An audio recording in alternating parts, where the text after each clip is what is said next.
Show starts in 5 minutes. No, that's not big enough. No, that's not big enough either. That's more like it. We're delighted to have you with us, and we extend a cordial welcome to you. We've lined up the top stars from Hollywood and from all over the world to entertain you on our giant screen with the new, colorful motion pictures you've been hearing about and reading about. To add to your enjoyment, we're all wound up to bowl you over at intermission time with live wire service at our snack bar, where you'll find a tempting variety of favorite foods and beverages. Your continued patronage is very, very welcome. Hey, fellas, don't fight over that hot dog. There's plenty for everyone. Big, plump, and juicy, wrapped in an oven-fresh bun. Add mustard, relish, ketchup, and go to work. Yes, the hot dogs at our refreshment center are the best you'll find anywhere. Everybody agrees on that. It's 4 minutes till showtime. Yum, yum. It's time for a tasty and refreshing snack.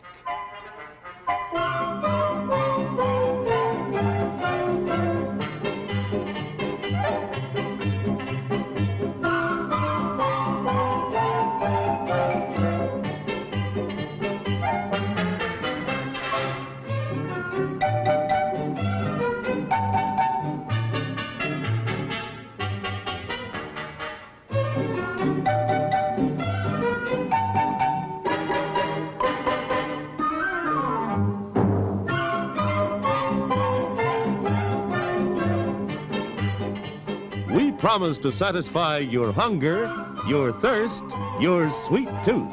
So visit our refreshment center now. Let's go! Show starts in 3 minutes. Your attention, please.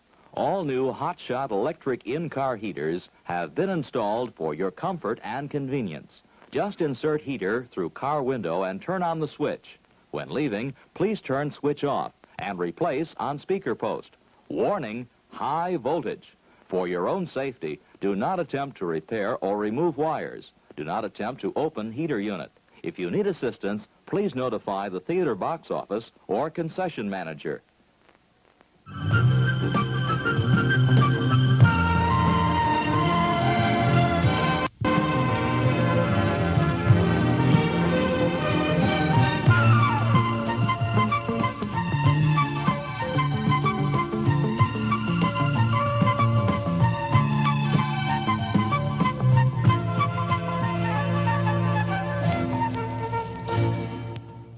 It's 2 minutes till showtime.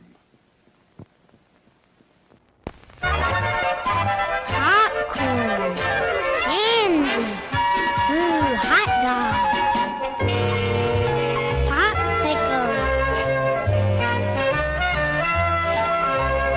Oh boy, banana orange.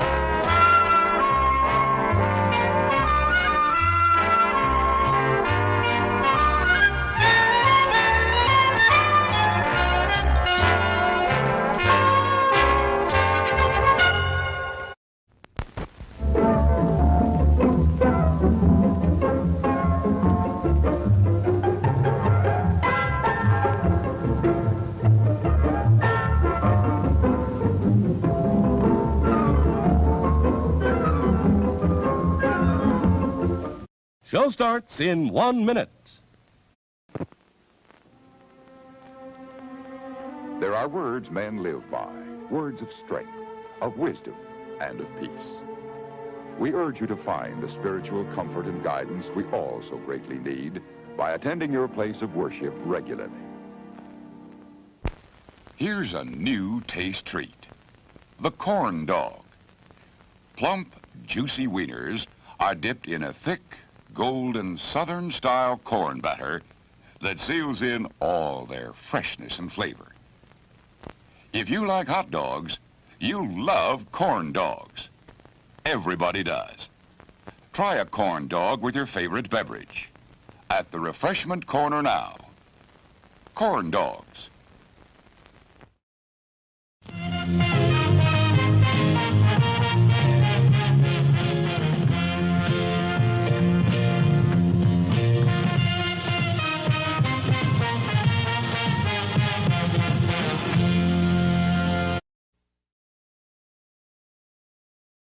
Broadcasting live from beautiful Union City, New Jersey. This is your Movie Quiz Season 4 finale, where we're going to crown a champion for Wednesday, August 18th, 2021. Here we go.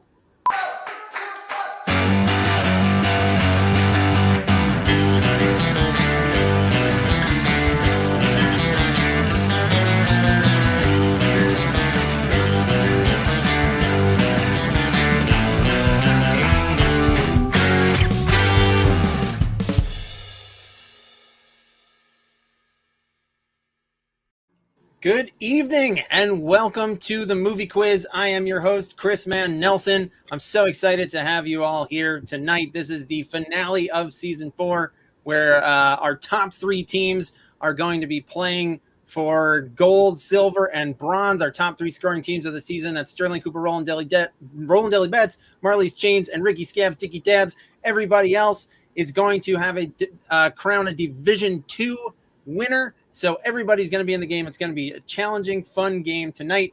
If you are joining us on Twitch, YouTube, or Facebook and you want to play, you absolutely can. It's a completely interactive show. All you got to do is head to this URL right here, tmq.thetrivialist.com. Enter your email address and your team name, and you will be in the game. Oh, there was a little sneak. Hey, wait. All right. Hang on. I know everyone's incredibly excited. But we're getting ahead of ourselves. Come on. Wait your turn. All right. So this is a completely free game to play. It's pay as you wish, donation based. We'll get to that a little later in the game. But once you go to this website here, sign up, you will be playing against our two very impatient guests tonight. They are both directors. One is a director for SNL. The other is a feature director. Their feature film, We're All Going to the World's Fair, will be premiering later. We'll get the premiere date. I'm not sure. Sorry, Jane. Of what the premiere date on HBO Max is. Please welcome to the show, for real this time, Paul Briganti and Jane Schoenbrun. Now, there they are. Now it's your time. Hello, my friends. Hi. Sorry We about got excited. I know. I don't blame you. It's a very exciting night. We got hungry.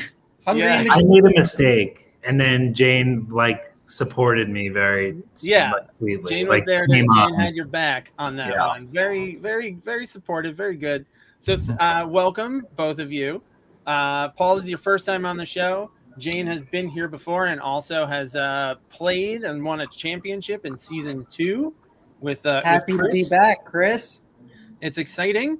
Now we have a lot of show tonight. So we're gonna keep the discussions kind of short up top while people sign up. But I'm very intrigued by the two things that you both want to discuss. Jane, you wanted to discuss erotic thrillers as a genre, and Paul, you wanted to discuss The Jungle Cruise. Yeah.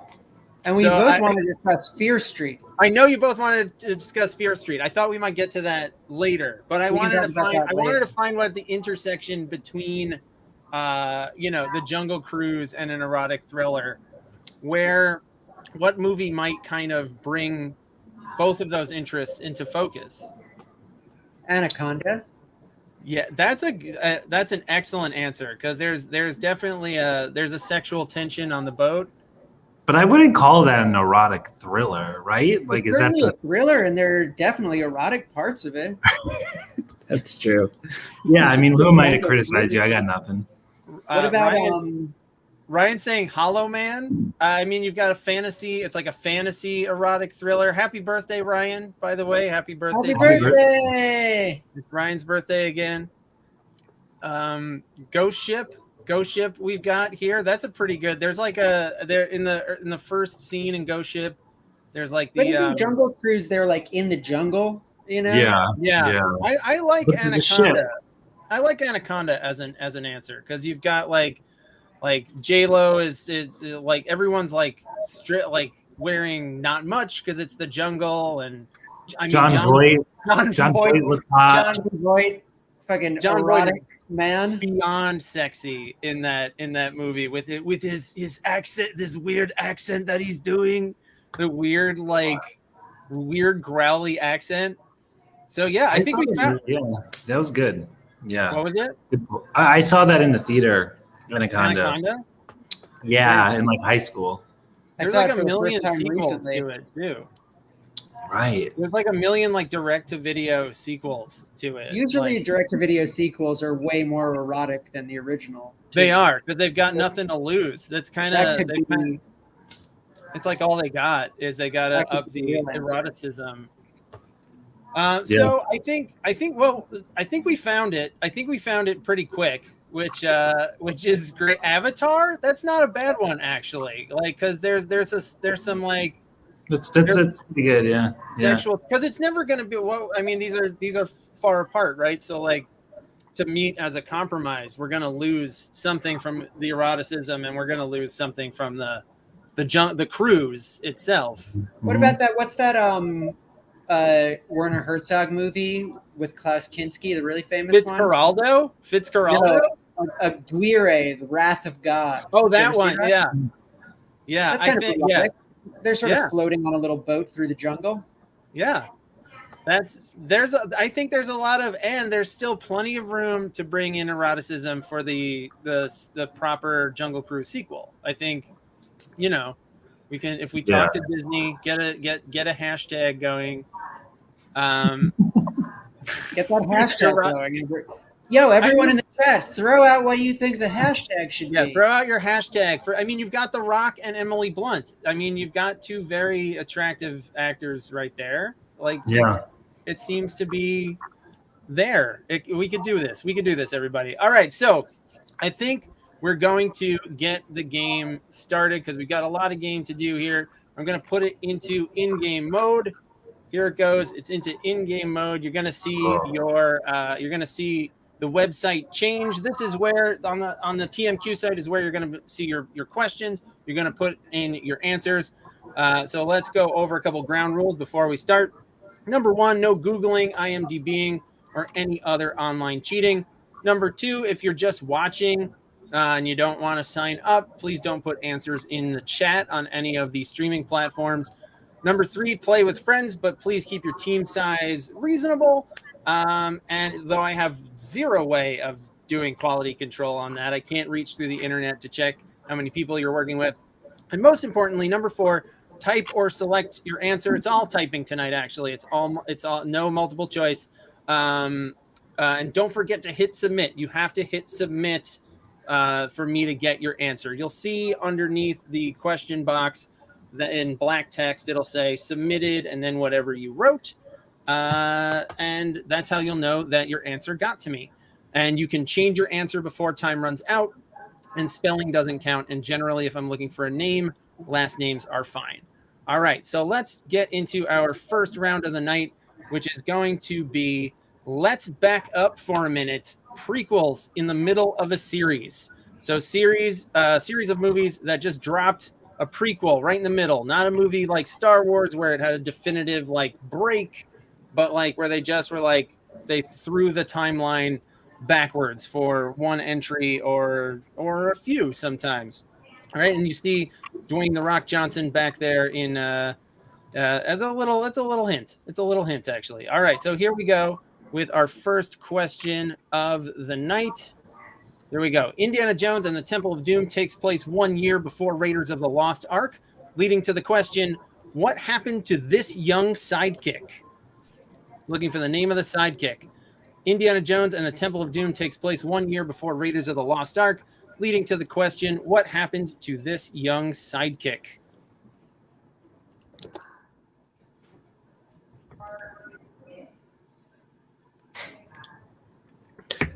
A very abrasive child. So I can see why Indiana Jones moved on. I just want everyone to know I will fail, and I already did. I put okay. I think I got this one. Can I say what I put, Chris? Yeah, Jane, go for it. Shoot. I put Mikey. That just seemed right to me. I think you're on the right track. You're thinking of the Goonies. Mikey is one of the characters in the Goonies, and this kid is in the Goonies. So that's probably where your brain went. But this kid's name is the character is Shorty, Short Round. is his name. Right. Schoenbrun is his It was on name. the tip All right. of my tongue. Question number 2. Though Black Widow is the 24th MCU movie, it takes place directly after what film, which is number 13 in the overall series? Though Black Widow is movie number 24 in the MCU, it takes place after what movie, which was number 13? This is, and be specific, please. I see a general answer. I need a specific one. You can change it. You still got time. Chris, does the answer that I put, is that an acceptable answer? I can't. It's not showing me who put what. Oh. What did you put, Jane? Avengers 3. It's actually Captain America 3. It's Captain America Civil War. How'd you get it? It takes No, place. I wrote Avengers 2. It takes place after Captain America Civil War is the answer. All right. Here comes question. And I should point out, this is the final game of the season. It's we got 3 teams vying for the championship. So it's going to be tough. So if you're having a hard time with this game, don't feel bad. It's definitely designed to be harder, a little harder than usual. All right, question number 3. Fast and Furious 4, 5, and 6 are all set before their predecessor, Tokyo Drift. The timeline catches up to itself with the apparent death of what character? Fast and Furious 4, 5, and 6 are set before their predecessor, Tokyo Drift. The timeline catches up with itself with the apparent death of what character? This, I believe, was retconned with the most recent movie. They said that he was not dead somehow after like several movies. And his name, I needed the character on this one. His name was Han. Han is his name. And he died in like a horrible car accident in Tokyo Drift and then Fast and Furious 6. And then they were just like, I guess, I didn't see the new one, but they were like, no, he made it. He was okay. All right. Question number 4. The 4th Purge movie went back to the beginning, showing the first Purge in which New York City borough. So you got a 1 in 5 chance for this one, even if you didn't see the first Purge. The 4th What if you don't know Purge any movie, boroughs? That's true. Maybe you don't. You have no idea what the 5 boroughs are. Yeah, what's that word mean? It means donkey in Spanish. Oh, like from Shrek. Yeah, This is a spin-off of the Spanish dub of Shrek. All right, we had some good incorrect answers. I mean, there are only 5 choices here: Bronx, Brooklyn, but the actual first Purge in the movie took place on Staten Island. Weird. Staten Island. Yeah, take a I'm on the board. ferry to the first Purge. You're on the board. Was that your first point, Jane?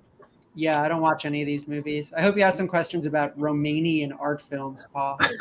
It's coming later. All right, question number 5. Between its 2nd and 3rd installments, the Mummy series went back thousands of years. For this spin-off prequel, the first starring role for Dwayne "The Rock" Johnson. This was his first ever starring role. So This one I know. This one is. And this one I knew was the second you stated what the round was going to be. I knew this was coming. Yeah, you knew that this one would be there. I actually even made it the header image for the round. This was a Romanian art film, too. Yeah. Yeah.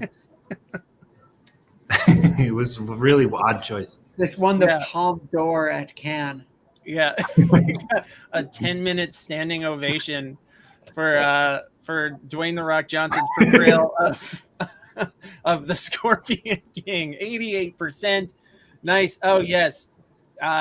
Putting this one up here. He looked in The Mummy 2 when they I don't know if you both remember in The Mummy 2 when they introduced the Scorpion King and he has like this waxy CGI.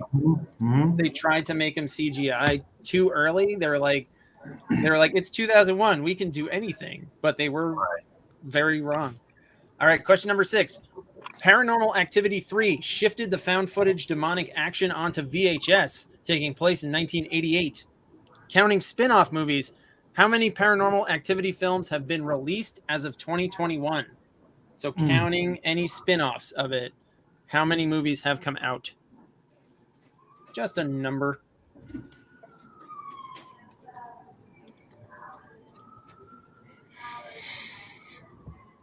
Put 1. There's a trick.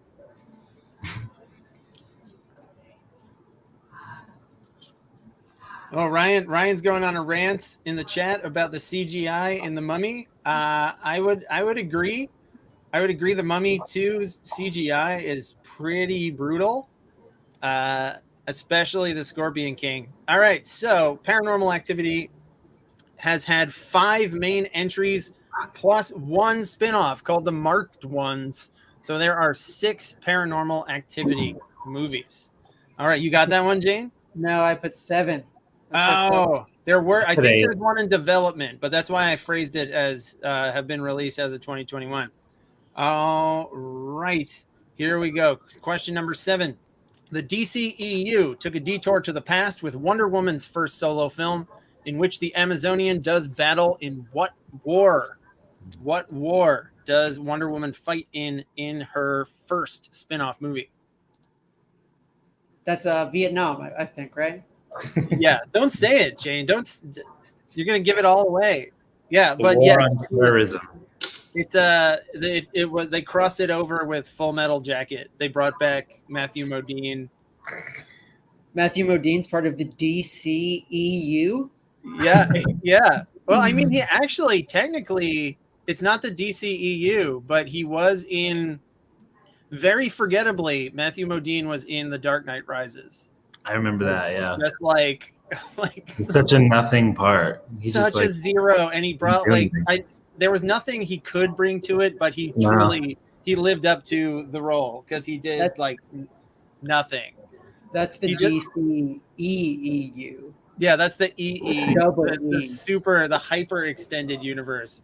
So in the first Wonder Woman movie, Wonder Woman leaves Themyscira, I think her island is called, and fights in World War I.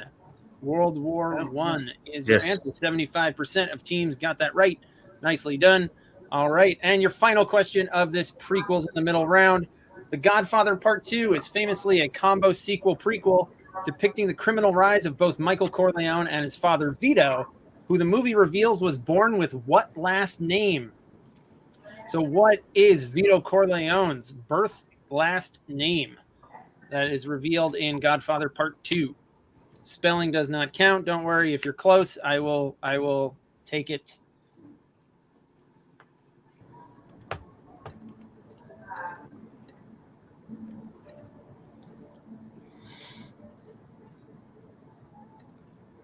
Yep, and someone in the chat, not in the chat, but in their answer, expanded on what was going on.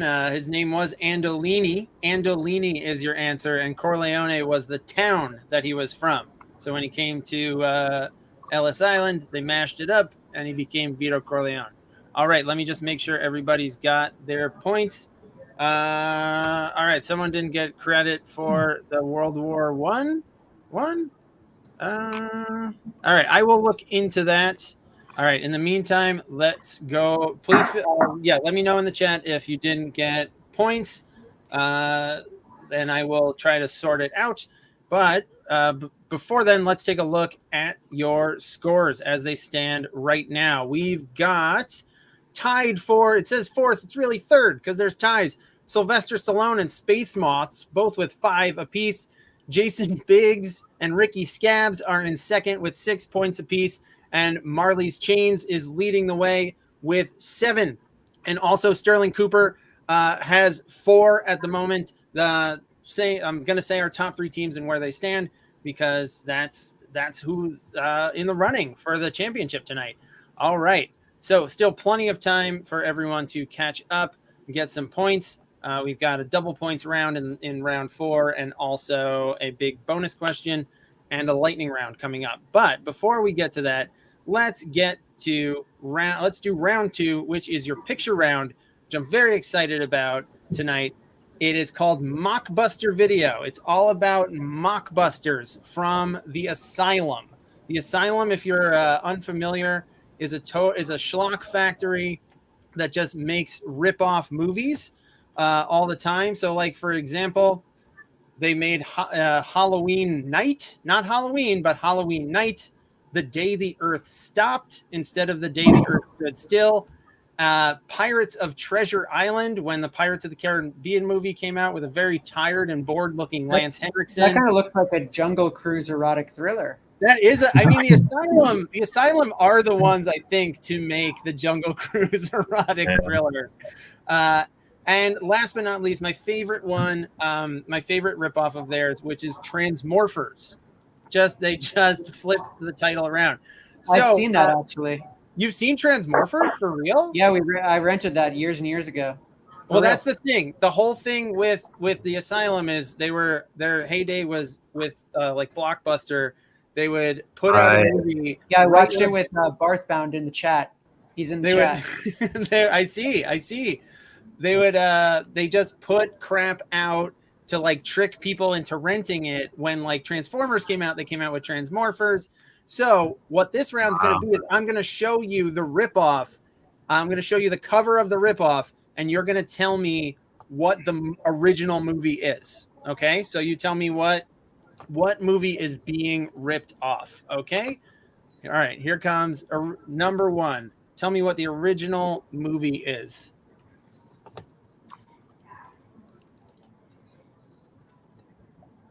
So I'll let you think. I don't want to disrupt your thought process, Jane. But you can. I know that you and Barthbound both watched it, so either of you could tell me.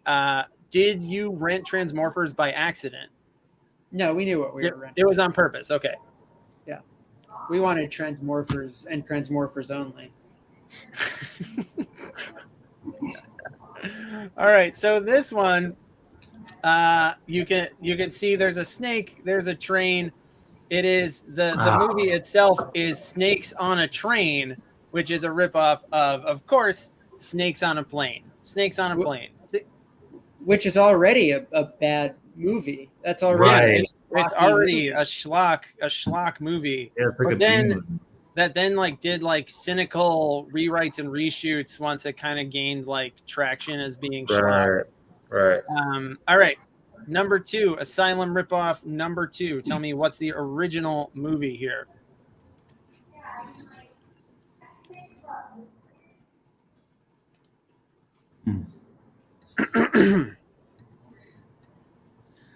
This is the I watched some clips of some of these.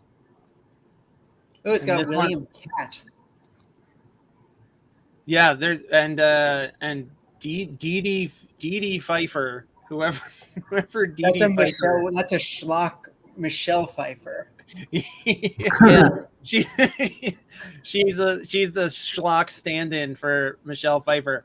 All right, so this one is ripping off Alien versus Predator is your answer, and it's just called Alien versus Hunter. They just took a thesaurus for the word predator.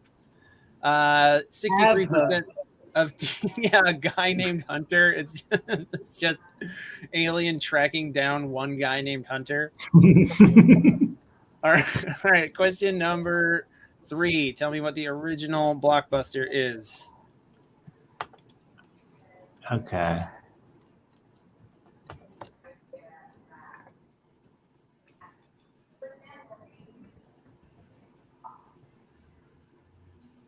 And I'll let you guys guess what these are called too before revealing what the mockbuster is. It's funny, when I was looking these up, I was looking on like the Asylum's Wikipedia, and like all the stuff that's like got its own Wikipedia entry. They still make stuff, but I think their whole thing has kind of gone downhill. They also made Sharknado. They're like the one. I remember that one. Yeah. I like Lance Henriksen though. Is in this one. He's good. Yeah, this one's Lance Henriksen and C. Thomas Howell. So I think everybody that's a powerhouse cast. That is a top-notch schlock cast. So this one, I think everyone who submitted got it right. It is the Da Vinci Code. 94% of teams got it right. Do either of you want to guess what this one is called? It's got to be Da Vinci. Da Vinci Puzzle, Secrets. riddle, Yeah, riddle? Secrets Yeah. maybe. It's the Da Vinci Treasure. Oh. You know, That's 'cause he had also so it's a national treasure, Da Vinci Code. Yeah, Yeah, I I was think gonna say. they do like twofers quite a bit. Yeah. Where like they'll find like they'll do their Jungle Cruise erotic thriller and like double dip. All right, here comes number 4. Blockbuster number 4.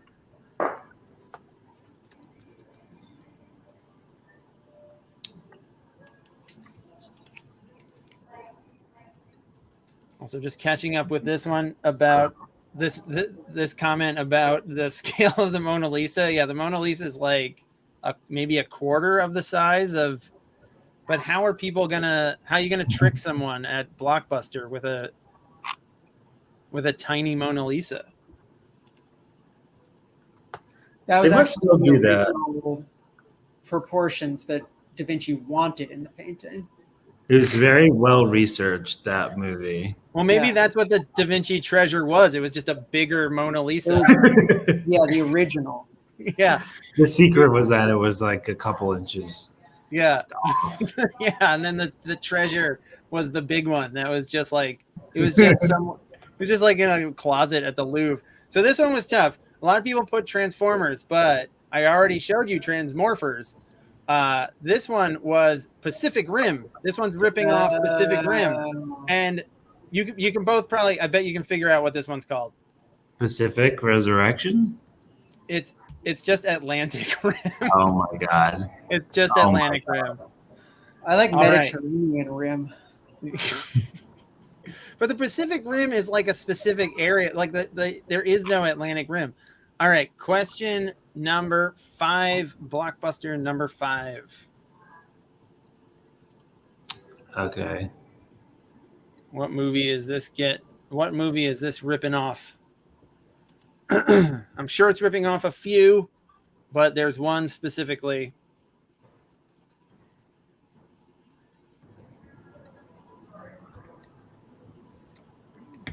That it's going after.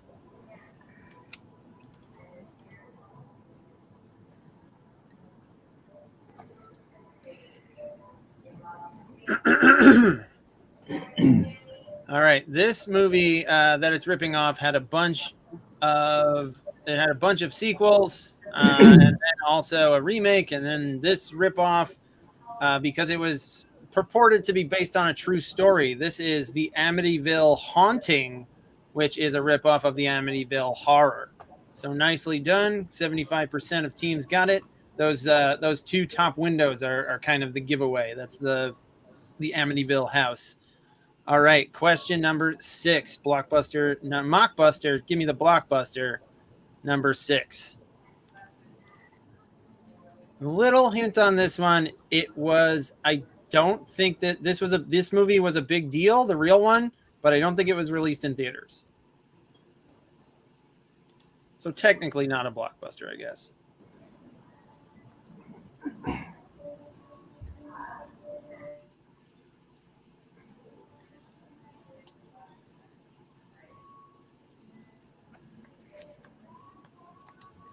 I was in this movie.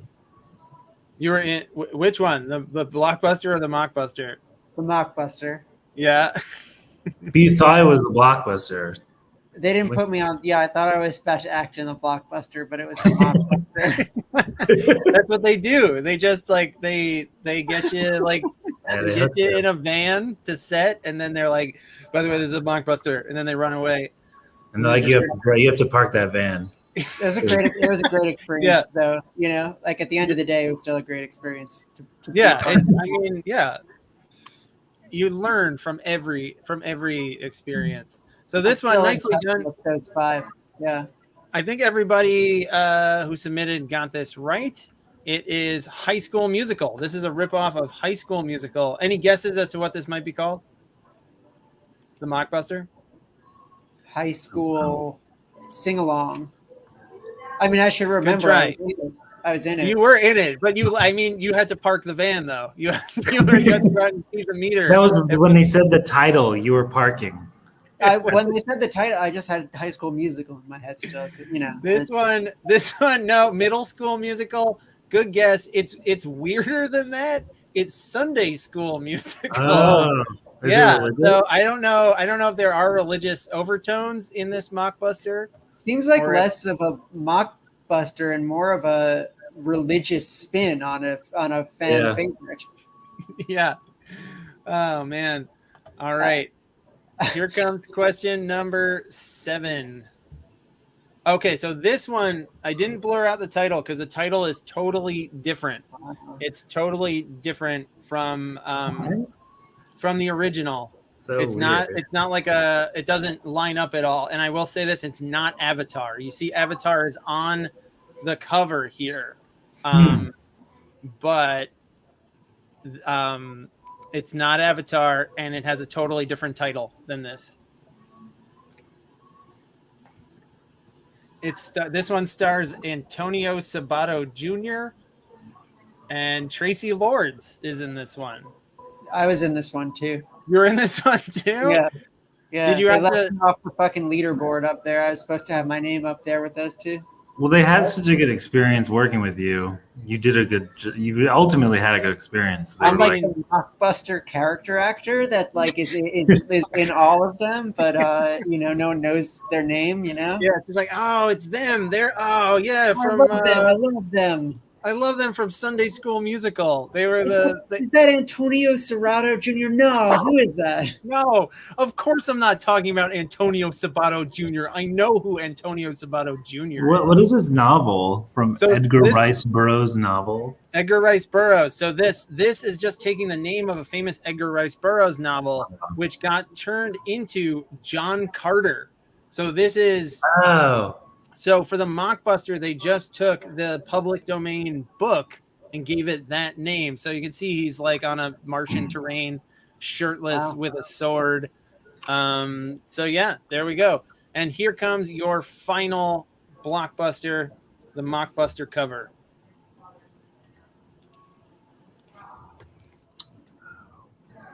All right.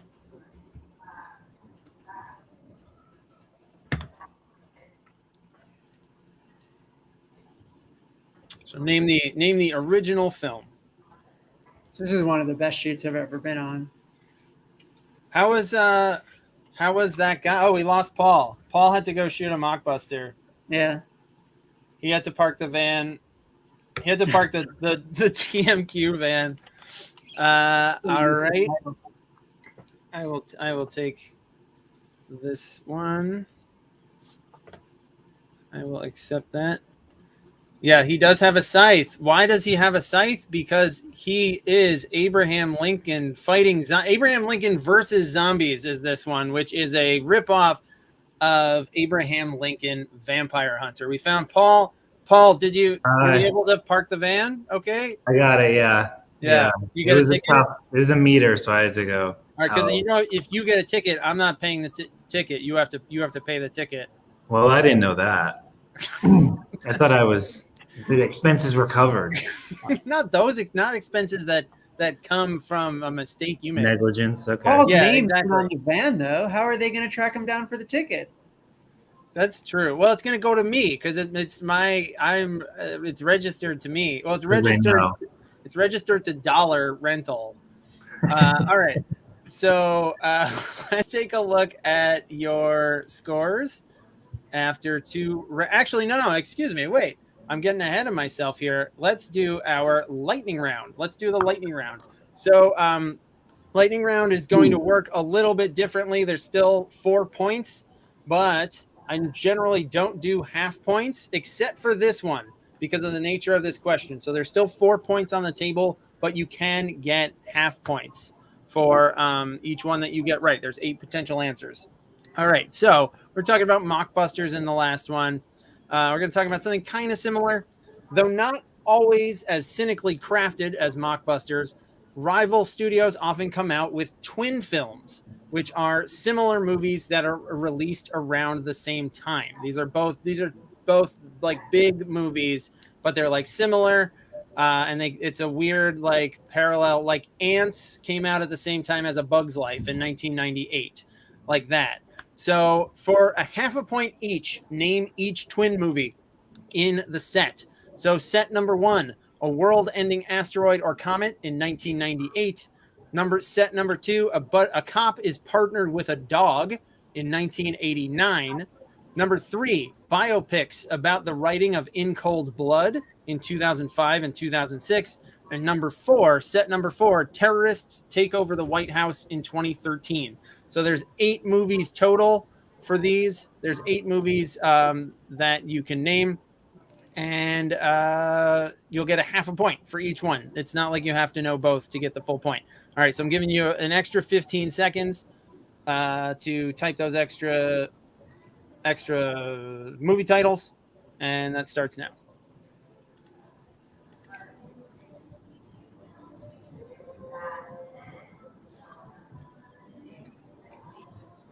So each one's worth a half. Order does not matter. No, order does not matter. Thank you. Thank you, Ryan. Order does not matter in any way, shape, or form. You can put them anywhere in those fields.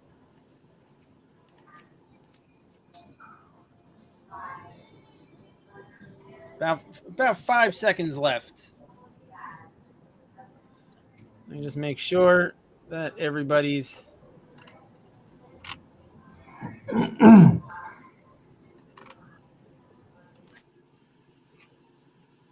all right. I think everybody has gotten their points that they need. All right, here we go. If you think you should have gotten something, let me know. Let's reveal these answers. They are Armageddon. So Armageddon pairs with Deep Impact. Not a lot of teams remember Deep Impact. I'm surprised, but everyone. How could you forget Deep Impact? Yeah, Deep Impact's the better one, I think. Then you've got for number 2. These are in the order of these are listed in how high the percentage was. So let's go. A cop is partnered with a dog. You got Turner and Hooch matched with K9, Jim Belushi's movie K9. 25% of teams remembered that. Number 3, the In Cold Blood one was Capote and Infamous. Infamous was our lowest remembered one at 13%. And our last one, terrorists take over the White House in 2013, was White House Down and Olympus Has Fallen. Both with pretty high percentages there. So nicely done. Let's take a look at our leaderboard now after our lightning round. See if things have shaken up at all. We've got I'm going to read off 4th place because it's close. It's getting real close, especially with our top 3 teams. We got Sterling Cooper, Roland Deli Betts with 15. We've got Jason Biggs. It's actually Jason Biggs with 15.5. And we've got Marley's Chains with 16 and Ricky Scabs jumping into the lead with 16.5. Those half points, doing some damage, doing some weird things here. I love it. All right. So that is the halfway point of the game. This is the point where I hand it over to the guests. We can talk about plugs now. If we can talk about Fear Street now, if you guys want to talk about that. Sure. I have something to say about Fear Street. Sure. Fear Street is a prequel sequel. Both of them. That's true. That's true. Yeah. They're like, yeah. But they do go progressively backwards. So there's like, but they're sequels. But they are sequel prequels. That's true. Yeah, that's interesting. Because they're the characters in the now going to the past. So I guess technically, is that a prequel or no, Chris? No, right? Well, no, actually, no. I think it would count for that round because it's been out long enough. It's not even really like a super spoiler. The end of part 3 comes back to 1994, so it does come back to. It does kind of return to the original timeline. So it does fit that mold. Absolutely. Yeah, it was we love those films in this household. Same here, and obviously Paul does as well. Yeah, they were a lot of fun for a really good. They're very fun movies, good music, Good family, good jokes. It's got something for everyone. It's just a great time. It's a blast. Birthday. It is a great time. Solid horror, and I always enjoy when Yeah. I love the idea of an entire trilogy dropping. Yeah. It created a really nice event almost Jane, you came to set. You Yeah, actually like came down and visited. you remember when I came to set with you on Yeah, that was trilogy? fun. Yeah. That was really You came fun. to set, and we ate. Paul invited me behind the curtain. Oh my gosh. What We had fun though. you were on set for which one though? I think it You was know- the first one when I was there. I'm pretty Yeah. sure. It was definitely the 1994 era. I don't know which Yeah. Character. Yeah, Yeah. I guess it could have been the end of 3. Yeah, we had lunch. We had lunch. We had lunch. We That was great craft services on that film shoot. We went out with some of the cast. We partied. Yeah, exciting. had a good time in Atlanta. There's becoming a lot of things shooting there. Yeah. We met the studio execs. That's true. We had a whole Hollywood experience. You guys worked on you both worked on your own mockbusters while you were there. Yeah, they're That's in what we were development. there. I was getting paid by the mockbuster company to do research undercover. For yeah. Fear Street. Yeah, Jane was there to Gary to Lane. do I got corporate top espionage billing in exchange in Scare Street. Yeah, Terror Road, 1993. It's just slightly different years. So I think that it's unanimous. Check out the Fear Street trilogy on Netflix.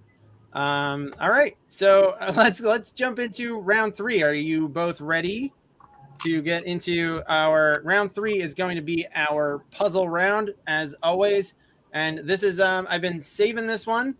I'm excited for it. It is filmography math. So it's straight up math problems, but Jesus. so Jeez. use a calculator. Get Really? I would say get a calculator. Yeah, I know everyone will be mad. Everyone's very angry, but it's movie related. So you're going to solve the math problem using the numbers in each actor's movie titles. So, and also a reminder for some of us like me haven't done math in 20 years. The order of operation is PEMDAS, parentheses, exponents, parentheses first, then exponents, then multiplication. Multiplication or division, they're on the same level, then addition and subtraction. So for example, if I were to show you this Jack Nicholson one, you would work on the parentheses first, and you've got 1 Flew Over the Cuckoo's Nest plus 5 easy pieces. So you've got 6 in the parentheses times the 2 Jakes, and your answer would be 12. So your answer for this one would be 12. Yoni is very upset. You'll get plenty of time to do these. A lot of them won't be as hard as they seem. They will get harder as they go, of course. And this is, again, just a reminder, this is the championship game. I'm trying to make it. I sat on this one for a time where I could really unleash hell on everyone. All right, so here is your first one. Your first filmography math is Adam Sandler. Adam Sandler and it's a basic math problem. It's just addition and subtraction. Sorry, I'm adjusting my light back here. If anyone's wondering why I keep disappearing, it seems very dark back here suddenly. Shit. Wait, I can exchange my answer, right? You can change your answer, absolutely. What do you mean? Oh, if you already did it, got it. Yeah, you can submit and then change it. Yeah. All right. So we had wait, 3. I did it wrong. Yeah. Yoni, I explicitly said get a calculator. I said that out loud. I said get a calculator. You will definitely need a calculator later. So this one is 51st dates plus the ridiculous 6 is 56 minus 8 crazy nights is 48. 48 is your answer. All I right. mixed the two numbers up on that one. I knew all the titles, but I added it wrong. You did, yeah. I did the math. I'll wait. So this one is just two variables, multiplication in Kim Basinger's. And I will say, not all of the variables, the movie titles may have like fractions or decimals, but all of the answers will be clean. All of the answers are round numbers.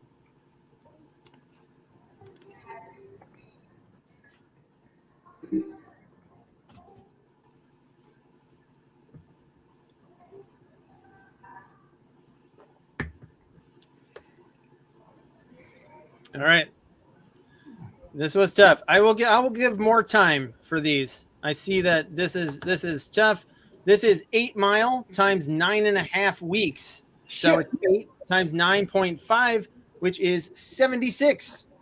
76. Oh, but you said, Chris, I knew both movies, and you said decimals and fractions don't matter. I thought you meant leave them out of the multiplication. So I put 72, 9 times 8. All right. I'll chalk that up to a misexplanation on my point. I meant that they are in the variables, but not in the answers. Got it. Okay, and I think that is the only one that has any kind of decimal or fraction at all in the game.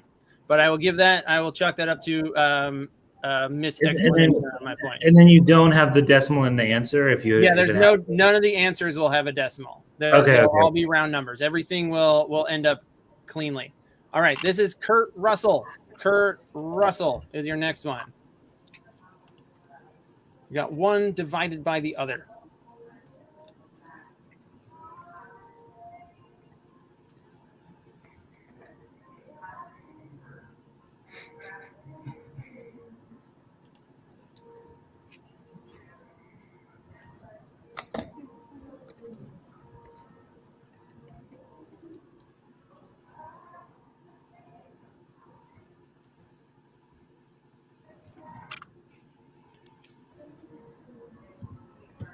Oh shit! Sorry. All right.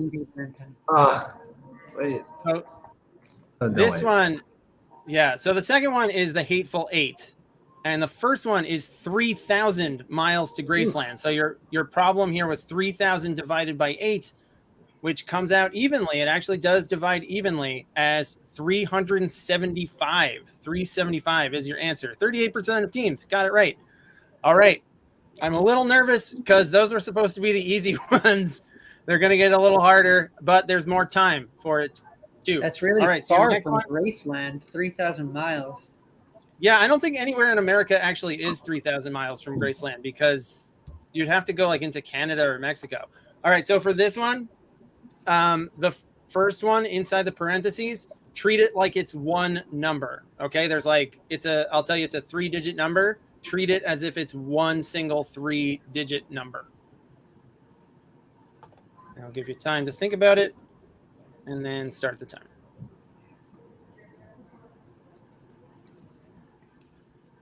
So remember to do the inside of the parentheses first and then outside. And treat that first movie as if there's 3 numbers in the title that are said. You say them separately, but treat it as if it's one number.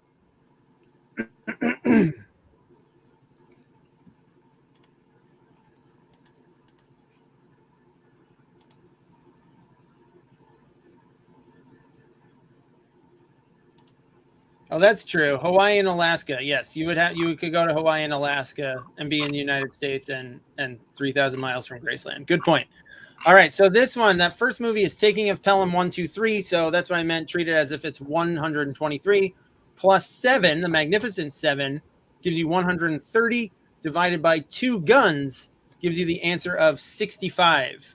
65 is the answer. I can actually see Yoni, and I think he got it. You got it right. I can magically see Oni. All right, question number 5. This is Bruce Willis, and this one also needs a little clarification. There's some ordinal numbers in this one, like first, second, 10th. The just treat it as if it's the number. Like if it's like 7th, that don't make it. It's not like a fraction. Just 7th would be 7. Okay, does that make sense? So like just treat it as if the number. It's the number that it's the ordinal number of.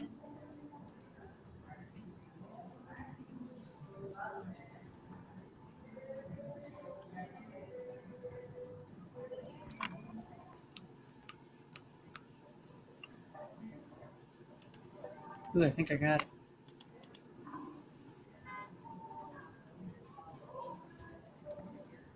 Chris, I don't think anyone should give you shit for this round. It's pretty fun, you know? Thank you, Jane. I appreciate that. It is hard. It is undoubtedly hard. I was trying to think of something challenging for the finale. Do you think you got it? You think you got this one, Jane? Yeah. Do you mind if I ask you what your process was and what you put? So that's 0.5 times 16, right? 6 cents divided by 12 monkeys times 16 blocks. Mm-hmm. And so that gets you what? That gets you 8. And then you're timesing that by the 5th element. That's you got it right. You got it right. 40, everybody. That's right. 6 over 12 reduces to a half times 16 gives you 8. And then times 5 gives you 40. There you go. So 44% of teams got that right. Nice job. Your next one is Sandra Bullock. Sandra Bullock. And you've got 2 separated parentheses here that you have to add together.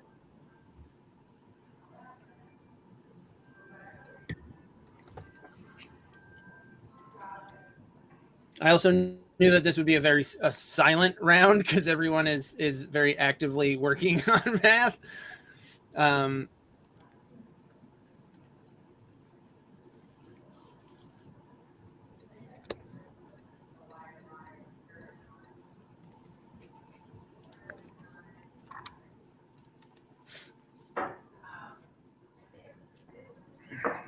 A couple of Sandra Bullock deep cuts in here too. The math is pretty straightforward, but the Sandra Bullock movies are harder. All right, so this one is Love Potion number 9 minus Ocean's 8 on the left gives you 1, and then on the other one you got 28 days, not 28 days later, but 28 days divided by 2 weeks notice makes your equation 1 plus 14 makes your answer 15. 15 is your answer. See, you're getting the rhythm of it now. Right at the end, question number 7. This one definitely you will need a calculator for this John Cusack one. This is a John Cusack one you will need a calculator for. And I can make it bigger too. I can make it bigger so that everyone can see. I'm not going to even try on this. I'm going to sit this one out. Sitting this one out, Jane? Yeah, I'll see you guys next question. Not a Cusack? Cusack is a bridge too far? I don't like number, it's too many numbers scaring me. I'm in the chat. If anyone has any questions for me, I'll be for this question. Taking a break. You got 10 seconds to talk to Jane.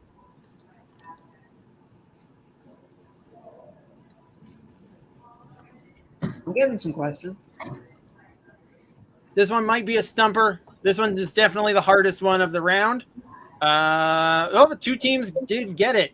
They knew that you had to do the parentheses first, and you've got 1408 divided by 8 men out, which I believe is 176, and then you subtract that from the 2012, the disaster movie, and you get 1836. That was definitely the hardest, most convoluted one. But then we've got this last one, Chadwick Boseman, and this is our first instance there of exponents. We actually have an exponent in this one. I don't even know what an exponent is. An exponent when you raise something to the power of that number. Yeah. Well, I don't know these movies, so. I guess I'll never find out.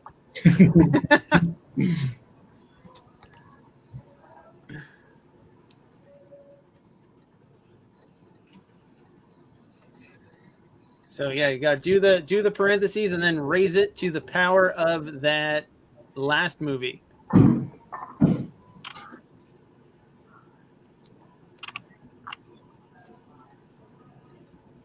I'm gonna take these home and do them tonight. Yeah, I do the PTMQ test before you got to do that before you take the regular test. Yeah. All right, so this one is 42, the Jackie Robinson movie, divided by 21 bridges, gives you a clean 2, which you then raise to the power of the 5 bloods, which gives you 2 to the power of 5 is 42.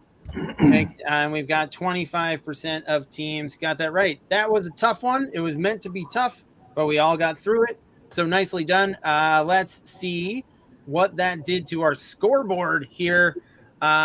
We've got our top 3 teams are our top 3 teams. This is amazing here. We've got Sterling Cooper, Roland Deli, Betts, Man Nelson. Thank you for adding me to the firm at 20 in third place. Marley's Chains just ahead of them with 21. And Ricky Scabs, they know their math because they extended their lead ever so slightly, or actually by 2 full points, I think, with 23.5. And now that brings us to a very special time in the game. It's after round 3, and it's a magical time where I bring in all your favorite characters from Hollywood history and cinema. And earlier this year, we were supposed to have the Ghost Twins on at the same time, but they both tragically had an explosion on the highway at the hands of Neo again. But one of them that got really badly hurt has almost fully recuperated, and he's here. Please welcome back Ghost Twin number 2.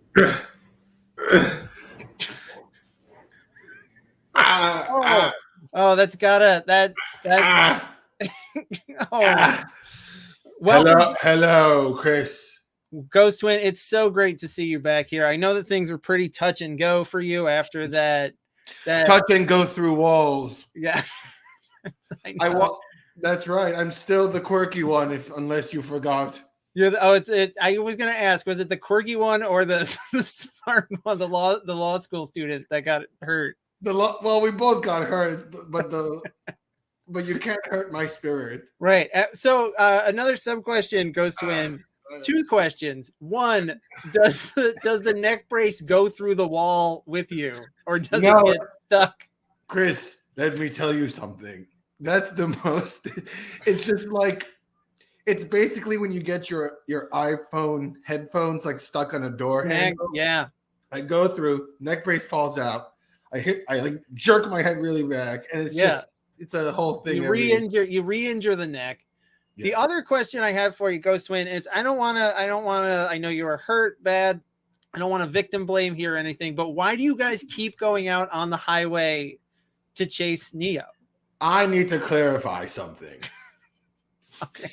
This has nothing to do with Neo this time. No. But didn't he blow up your car?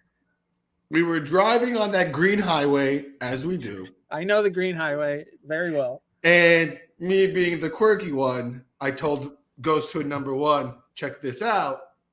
And I did when you put your hand out the window. The wavy hand out the window. Because I'm quirky. Right. And he was laughing so much. He said, wow, Ghost Twin number 2, you are so free. He wasn't looking at the road. And we just drove into that green wall. Because I heard in the tabloids it says that that Neo did it to you guys. Is that just the story? No. This has nothing to do with Neo. As much as I want to catch that guy, I want to catch that guy so bad. This was just a quirky mishap. Can I read you? Look, when I was in the hospital recuperating, I got a lot of letters to all the fans out there. Yeah. All the fans out there who love us. And I want to read one in particular, if I may. Yeah. It's from a child? This is from a child. Okay. Dear Ghost Twin number 2, in parentheses, the quirky one. Everyone knows. Yeah. He wrote it. I heard about your car crash. Yikes. You are my favorite character from the Matrix universe, even more than Monica Bellucci. And then he wrote in parentheses, hubba hubba. I don't think that's appropriate.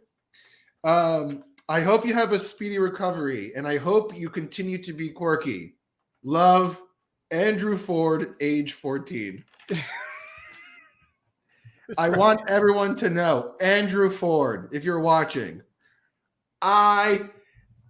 your letter inspired me to continue to be quirky. Every day I worked hard, physical therapy in my quirkiness, and I have decided to change it up a bit.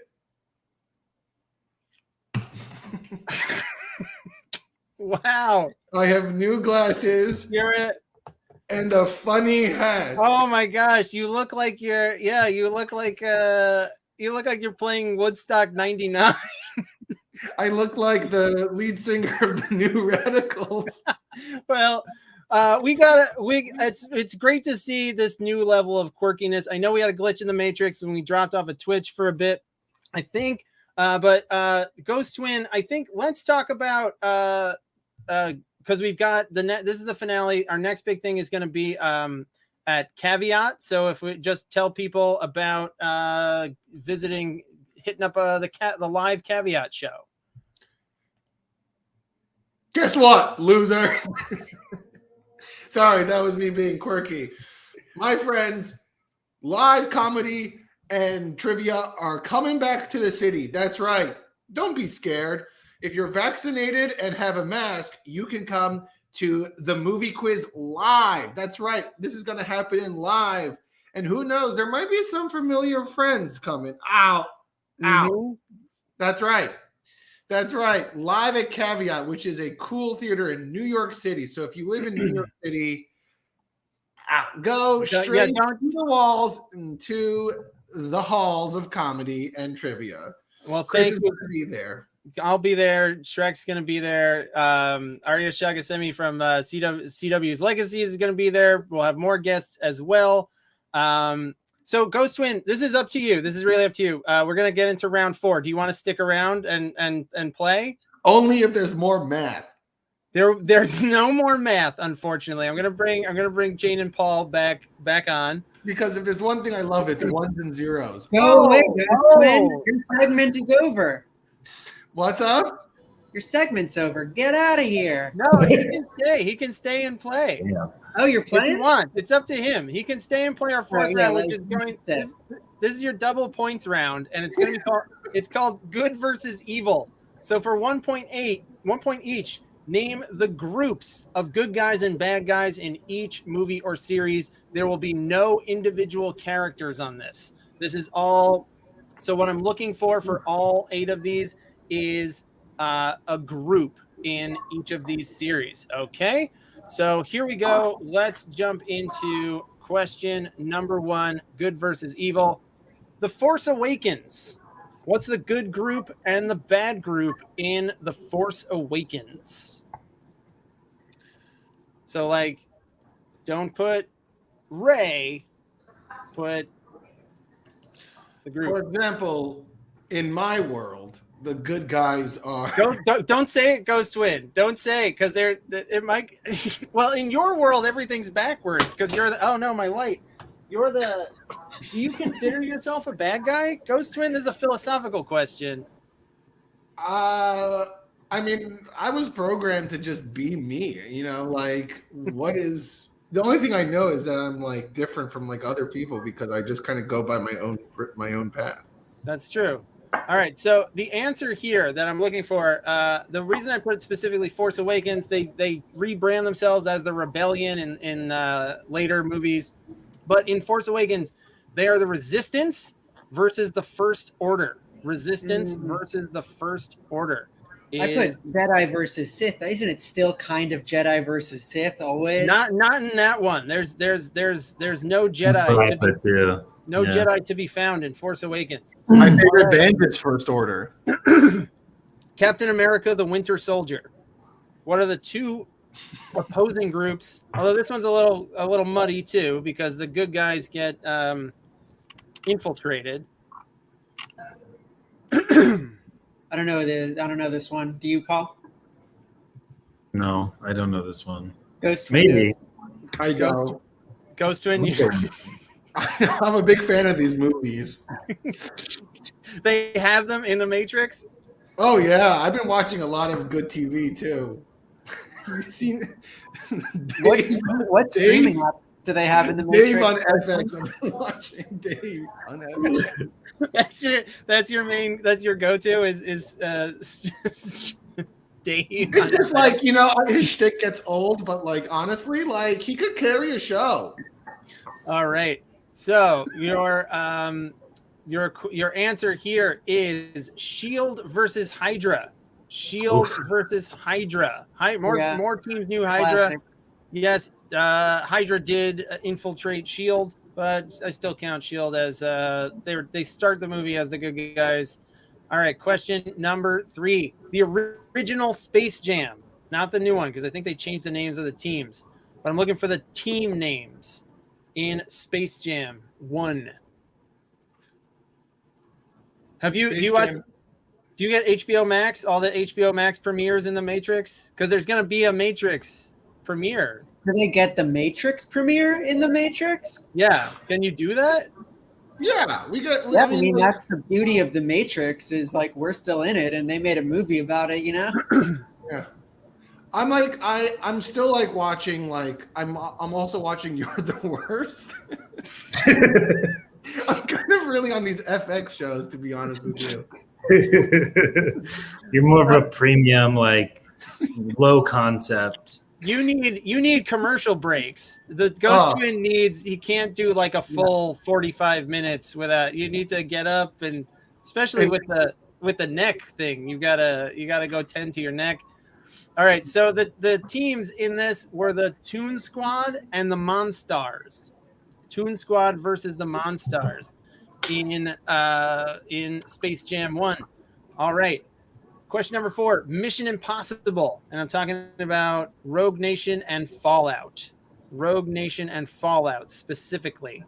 What are the warring organizations? See, I don't like movies when organizations conflict. That's my problem here. That's just not my type of movie, you know? I would say Tom Cruise and Fear. Yeah, that's my kind of conflict. Internal. Ghost Twin, if you can answer this question, is this sponsored by FX? Do you have any affiliation with them, or you're just a fan? Not at all, just a fan. It's FXX is an amazing streaming service. You get all Simpsons. I don't think they do anymore. Oh, because it's on Disney, right? Yeah. It's on. That's how you know it's not SpawnCon. Exactly. Yeah. Exactly. All right. So this one, the IMF is the spy organization throughout the Mission Impossible movies, but they run afoul of the Syndicate. The Syndicate in the last couple of movies. All right. Number 5, Harry Potter. And I'm talking about the organizations, in Order of the Phoenix through Deathly Hallows. They're like group names. So no individuals. This is when they kind of did the Holocaust at the end of Harry Potter. Yeah, and also when they Al Qaeda too, that in the last one. That was weird. Am I allowed to make that joke? No one's responding. I understand. Those twin got canceled tonight. Jane, Paul, how are you? Good. Oh, that's right. I forgot that you all know each other. That you both know the Ghost Twin. Yeah, from the Matrix. Yeah. Yeah. 2. When you were plugged into the Matrix. Yeah. All right, so the ones that I'm looking for here is Dumbledore's Army and the Death Eaters. Dumbledore's Army and called Dumbledore's Army. Dumbledore's Army. Yeah. That was in Dumbledore's Rider. I won't do this movie. That's a good question. What would a Matrix mockbuster be called? There has to be a Matrix mockbuster. It did have a twin film sort of with it had like Dark City was kind of similar at that time. Came out like a year before. Existence. Is very Yeah, similar. and like the 13th floor, there was like a whole reevaluating reality thing happening in the late 90s. All right, Ghost Twin, this one's for you. The Matrix Revolutions. And for this one, I'm looking for the human city. I'm looking for the city where the good guys are from and the squid-like robots that are trying to destroy it. So I'm looking for both of these things have a name, and that's what I'm looking for. I call them calamari machines. That's what I call them. Hi, hey Peter, hi Meredith, how are you? Welcome to the finale, and welcome to all players for Meredith and Peter's game at 8:15. We should have you wrapped up just about on time to start that game. Head to quiz.nyctrivialeague.com to get your digital answer sheet. All right. I think everybody who's gotten it, they are not squid bots. They do look like little squids or big squids, I guess, but they are called Ghost Twin. Do you want to answer this one? What are they called? Calamari machine. Calamari. Okay, I'm not taking the in Matrix answer. Zion is the city, and they are called Sentinels. Sentinels or calamari machine. Calamari, yeah. What do you eat with Matrix butter? All right, Transformers. Transformers has come up a lot in the last few weeks. We had Transmorphers earlier today, and it's come up for some reason. It's the new airplane. It's been coming up a lot lately, so we're rounding out. Great films. They are great films. They're amazing films.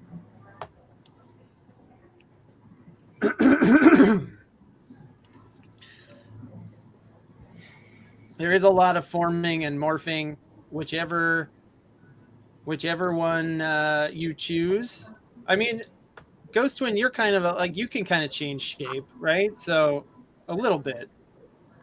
Only a little bit. Just a little bit. Not as much as the Transmorphers. But I think we're all changing a little bit because of growth and learning about we're growing. The one thing that's constant is change. That's true. And especially if you are an Autobot or a Decepticon. Autobots and Decepticons are the two rival factions in the Transformers. And your final regular question of the game, get smart. Get smart. This is the toughest one of the round. That's why I'm finishing out with it. Get smart. What are the two? It's the same organizations in the movie and the one movie that they made and the TV show, the old Mel Brooks TV show.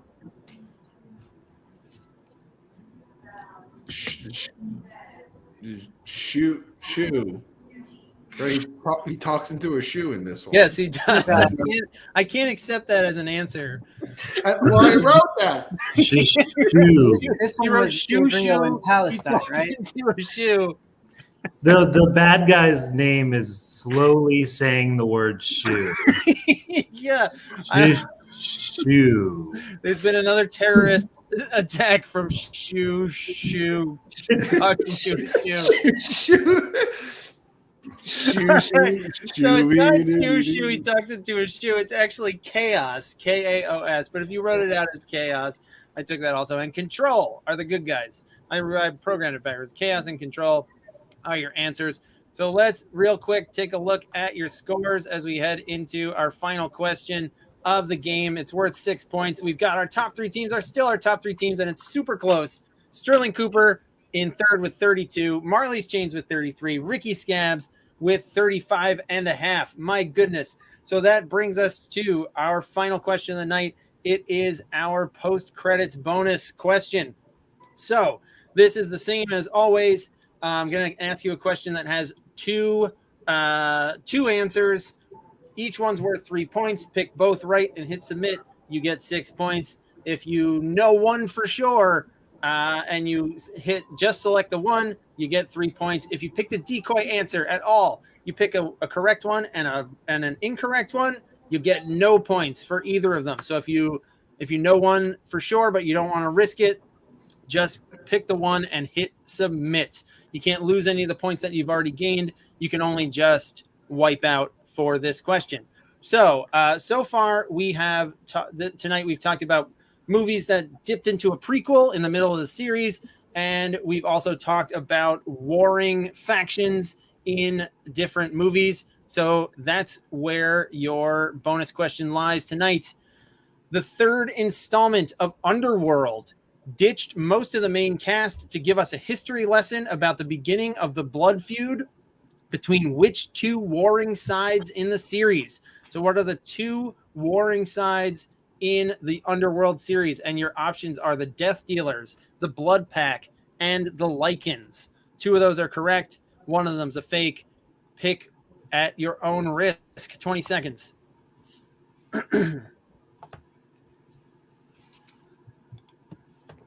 These are great. These are great films. Yeah, these are classics for sure. Can I sing a song? I mean, yeah, of course. I was down in New Amsterdam, staring at this yellow-haired girl, Mr. Joe checks up a conversation. Oh, Christ. Black-haired from me. Okay, well, Adam Durt's the Ghost Twin, everyone. All right, here we go. Here is your answer. So the movie was called Rise of the Lycans. So Lycans is one of them. Those are the werewolves. And so you had to choose which is the vampire squad. Now, the Blood Pack is a real group of killer vampires, but from not real, but an actual from a movie from the Blade series. So your answers are the Lycans and the Death Dealers. All right, let's take a look at your scores and see what we've got. All right. Now, I should say I'm going to do a full audit of all the questions to make sure everybody got their points. So this might be pending. But for now, your top three teams, your bronze winner, barring a recount and recalibration, Sterling Cooper Roland Deli Betts with 32 points. Your silver team with 39 points is Marley's Chains, and your season 4 winner holding on to take home gold is Ricky Scabs Dicky Dabs. My goodness, what a finish. Really exciting game. So I want to thank everyone here tonight. I want to thank Paul, Jane, Adam Ghost Twinowitz number 2. Thank you all for being here and playing. I really appreciate it. It was great to see you. Thanks, Chris. Thanks for having us. Absolutely. So come back anytime. We'll be back for a new season sometime next month. So congratulations to Ricky Scabs, Dicky Dabs. If anything changes with the score, I will update it and get it sorted. But congrats to Ricky Scabs. Thank you so much to everybody who played this season. It was so much fun. I know it was summer, so a lot of people weren't around. So thank you so much to everyone who came by most weeks or every week.